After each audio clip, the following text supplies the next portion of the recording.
Hello, Paulo D here of the MMA Opinion, and I'm joined on the line by Jacob the Killer Kilburn. How are you doing, Jacob? And I suppose more importantly, how is Fight Island treating you? It's good, man. I'm doing well. It's nice here. The people are cool. It's good scenery and all that. So I've done a lot of international traveling before, but never fighting internationally. So it'll be cool. And I suppose what makes a fight week on Fight Island that bit different to what you're used to? Uh, I mean, well, I guess whether it was Fight Island or not, the quarantine and being locked in your room for 2 days, that's a little weird. Um, but the time zone, the time difference. If the fight was in Vegas, we'd have access to the PI. Yeah. Just some different stuff. But as far as fight week goes, it feels about the same. Eating's the same. The routine is pretty much the same. So just you're sleeping at different times, but it's not bad. Yeah. And I suppose looking back to 2020 for yourself, you didn't compete in 2020, nor were you scheduled for a bout. Was that due to COVID reasons, or was it sometime you decided to take off anyway for the year? I don't know if neither would be exactly the reason. I didn't want to wait. Obviously, I wanted to get paid. I didn't like not having a paycheck for a year. Yeah. We pushed really hard for a fight with Nate Landwehr several times. The fight was submitted to him by Sean Shelby, and they turned it down. We tried to get a match with Sean Woodson, and it just didn't come together. I threw my name in the hat for the fight with what's his name?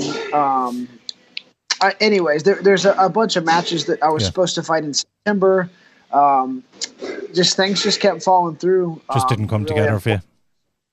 Yeah, so it wasn't even a name issue. It doesn't matter who I fight or when. Just wanted to, something more than a week or two notice. And that was kind of the problem. Is I wanted to avoid Fight Island, and so that's why I got booked for Vegas. But the card ended up getting moved anyways. So it just kind of worked out that way. And just two things you touched on there. Just the first one about the financials of not getting a paycheck during 2020. I did see on your social medias that you had a GoFundMe for to get the camp ready to get out to Fight Island. Yeah. I suppose like a lot of people just assume when you hit the big stage that money's looked after and you're kind of flying high, but it just goes to show what 2020 did to people and to their pockets, that a fighter of your own caliber has to start to GoFundMe to get there. And I did see you hit your target of 1,500 anyway. Yes, we did good. A lot of people tried to avoid that. I had some sponsors and stuff that took care of me. We moved to American Top Team. We've been there the past year. Yeah. So I had sponsors that were helping. Basically, if it wasn't for them, I wouldn't be able to be training there. But all my medicals had expired. And it doesn't matter if people don't know this, but even if you're John Jones, Conor McGregor, the UFC flies you and one other person. Yeah, of course. But you get 3 corner spots, so the other 2, that's on you at your expense.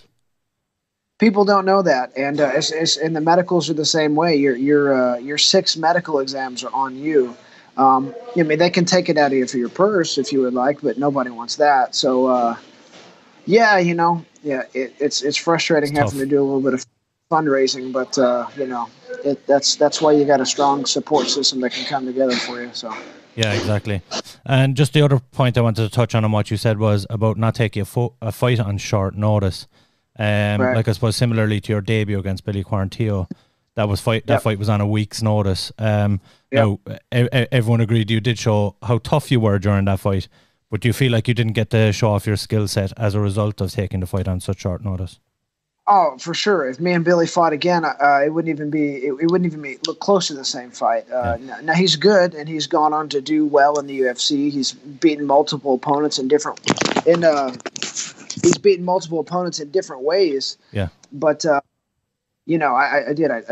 took it on a week notice. People didn't know that I wasn't training because I was working through some injuries and whatnot. But you can't really lose 2 in a row. It doesn't matter who you are. It doesn't matter how good your management is. Yeah. We had really good relationship with the UFC, but either way, after you lose one, unless you're some kind of Ultimate Fighter winner or something, you're on the chopping block. So I needed to make sure I had a training camp and give myself at least a fair shot, So, of course, yeah. Yeah.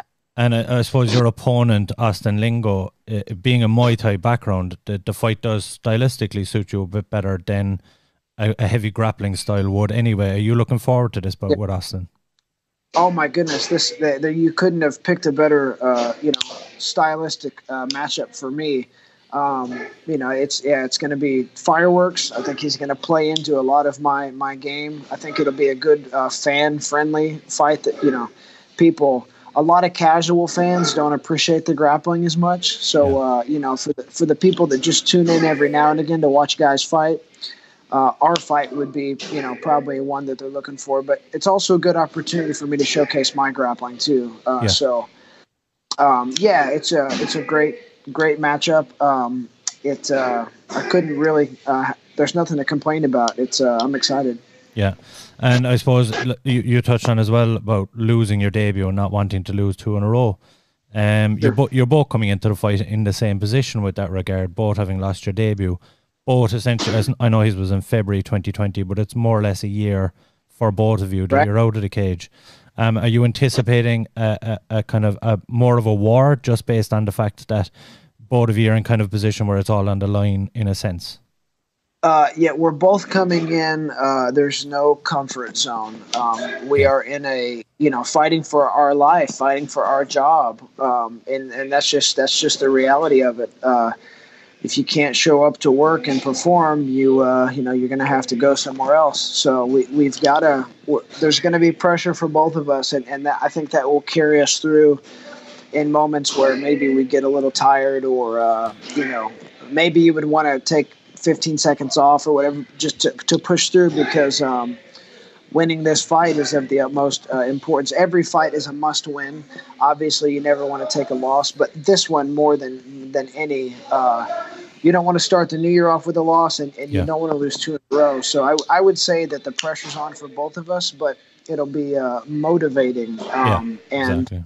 I think it's just going to make for a better fight, honestly. Yeah, I'm really looking forward to it. It looks like a fun fight, at least on paper anyway. And with as you said, kind of the background that both of you are really pushing for a win to get your UFC career started, it should be a good back and forth. I suppose I'm presuming you did look at footage of his fight against Yusuf Zalal, and the style, it would be a similar enough style to your own with the kickboxing and with kind of fighting from range. Did you pick up a lot from that fight, or are you kind of going with your own game plan? I mean, me and Yusuf have similarities, but we're different at the same time. He's more of a point fighter, and I have more of a finishing. I knock out guys or I submit guys. I've got a little more on the end of my punches, and But what he did was just kept a high pace. Of course, Austin did take it on short notice. I think people forget that, but Yusuf kept a high pace, and he fought an MMA fight.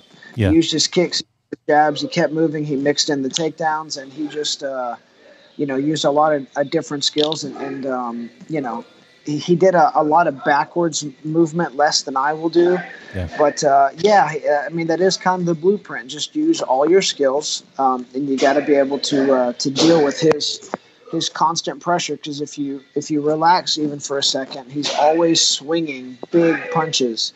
So, credit to Yusuf for laying it out there of how it's doing. He didn't do anything special. He just used. He did enough to win. Right. So I think our fight will be a finish. I think both of us, for me, I either finish people or I get finished. I don't like to go to decision, because there's always the what ifs or the bad calls you can bring up or whatever. But we're both finishers. I'm definitely more of a finisher than Yusuf Zalal is. At least in that fight, I won't fight quite the same way. Yeah. Just want to take you back for a moment to Dana White's Contender Series and the fight with Bobby Moffett. Coming out of that one with the loss and the way it went down, Did you feel like that the opportunity had passed you by, or did you know in your heart and hearts that another opportunity would come knocking if you got another couple of wins under your belt? Yeah, I walked right up to Dana. He, if you remember from The Ultimate Fighter, there was a guy, I forget his name, who famously walked up to Dana White and said, "Hey, I want that fight." There was a shoe-in for a replacement bout or something, and Dana said, "I love it when guys come up to me, they grab me and they look at me and say, 'Hey, I want this fight.'" And I walked up to him and I said, "Hey, what do I need to do?" And he said, "Hey, I talked to Sean, and he said that you did not look like yourself tonight. They brought you into the Contender Series for a reason." And then the fighter that they brought in didn't show up, and we know that. He said, "So I need you to go get just 2 wins, and then we'll talk." Yeah. And I said, "Okay." So I went and got 2 wins, and I was booked to. It wasn't announced yet, but I was going to return on that next season of Contender Series. But then it was like 5-6 months away or something. So Sean said, "You're going to be on Contender. But if something comes up and somebody gets hurt, we'll just go ahead and call, get the bump." And so, I guess in a perfect world, I would have had Contender and had a training camp and been able to kind of right that Contender wrong. But, this will be okay too. I guess it worked out the way it was supposed to, and it was a better payday than Contender. So that's good. Yeah. I always feel, though, that when you come in on short notice, and especially such short notice, it was just over a week, I believe, for the Billy Quarantillo fight, that you are given that extra bit of time and allowed to find your feet after that. Obviously, like you say, having 2 or 3 losses in a row isn't going to stand to you, but you're given kind of a reward for jumping in on short notice. So they do, and for showing such toughness as well, they do normally give kind of rewards for that.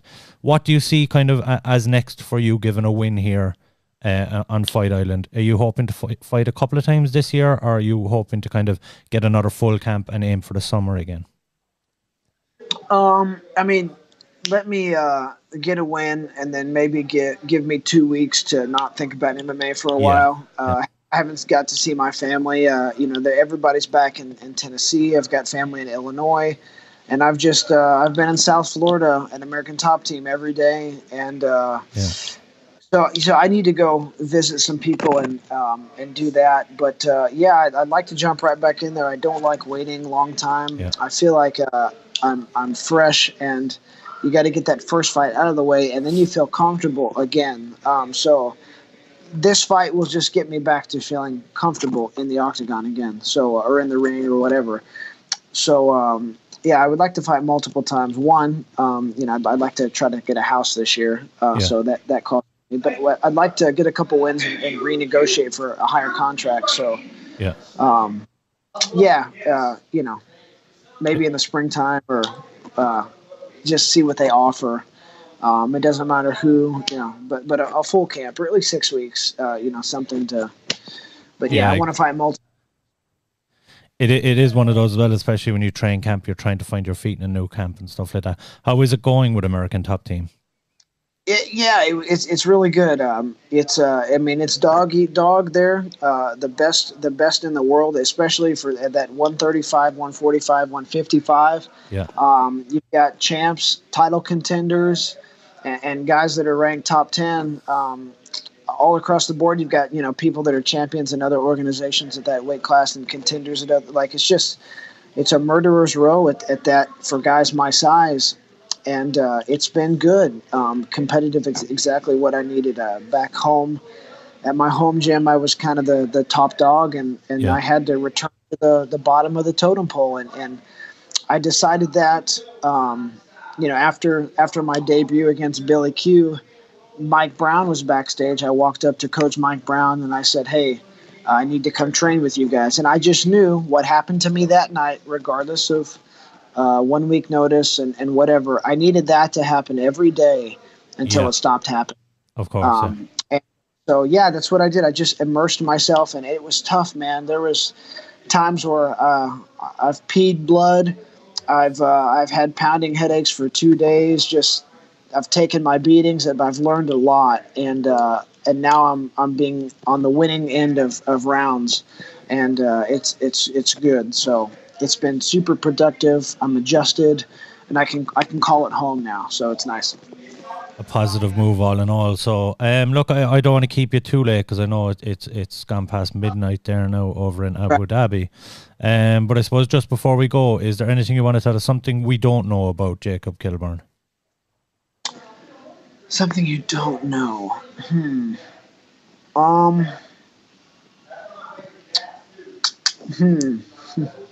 I like to. I sing a lot.